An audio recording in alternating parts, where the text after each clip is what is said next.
G'day viewers, this is Lord Reags with his Rant of the Day, Volume 1, Number 7.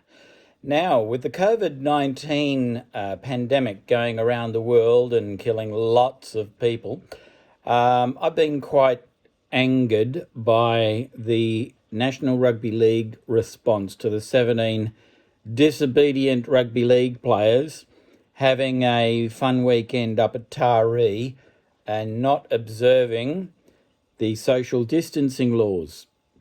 In fact, a couple of them had already received not one but two police warnings for past breaches.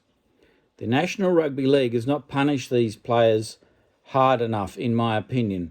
I tend to agree with Phil Gould, the State of Origin New South Wales former coach, the legend of the game. He agrees with me that these players en masse must be suspended for a whole season.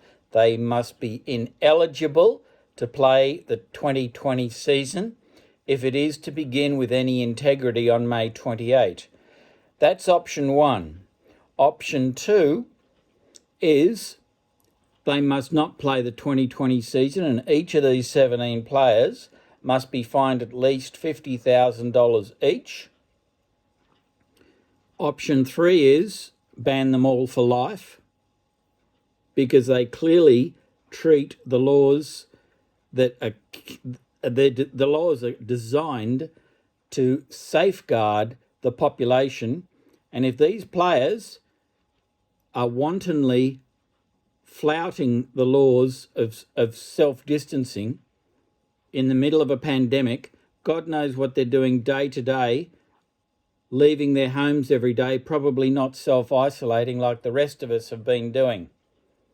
How many times would they be going off and doing whatever they like, going down to the shops or whatever, when they should only be doing that maybe once a week? I mean, they've been exposed for having a weekend at Taree on a farm, firing guns, so some of them have been charged with gun offences. God knows what else they've been up to. Now, if these players were white, they'd probably be banned for life.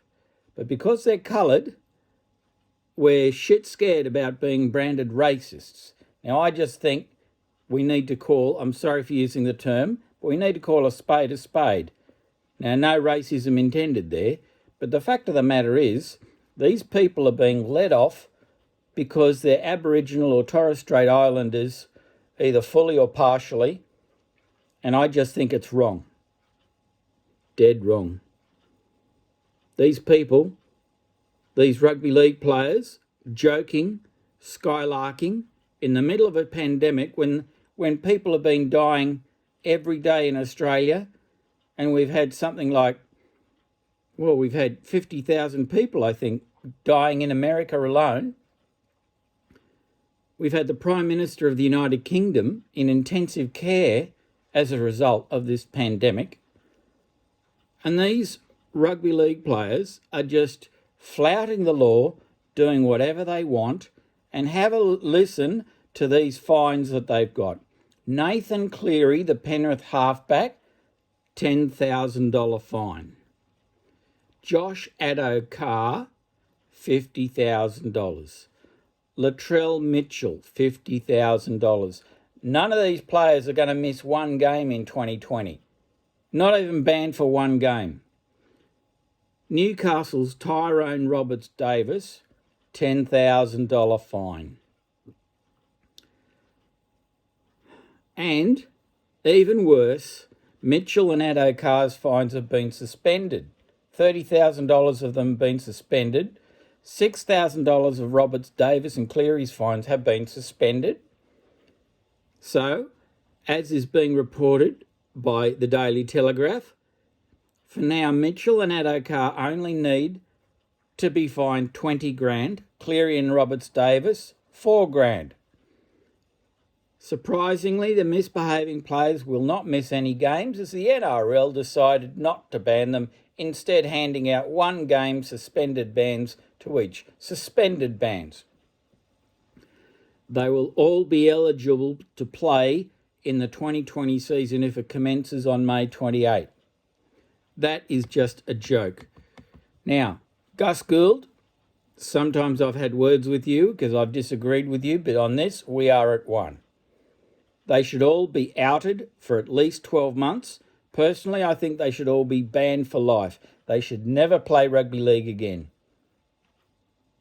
And it doesn't matter what colour they are. If they are white, I'd be saying exactly the same thing.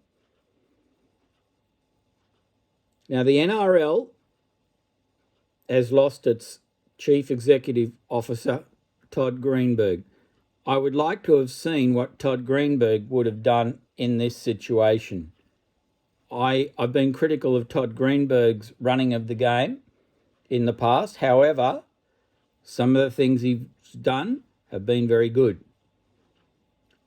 Without a CEO at the moment, we've got the racing industry's boss running the game, and I've got a lot of respect and admiration for him. But on this matter, I think he's dropped the ball big time, and I think the buck stops with him. If he doesn't announce tomorrow that all these players are going to be banned for the season, he must resign.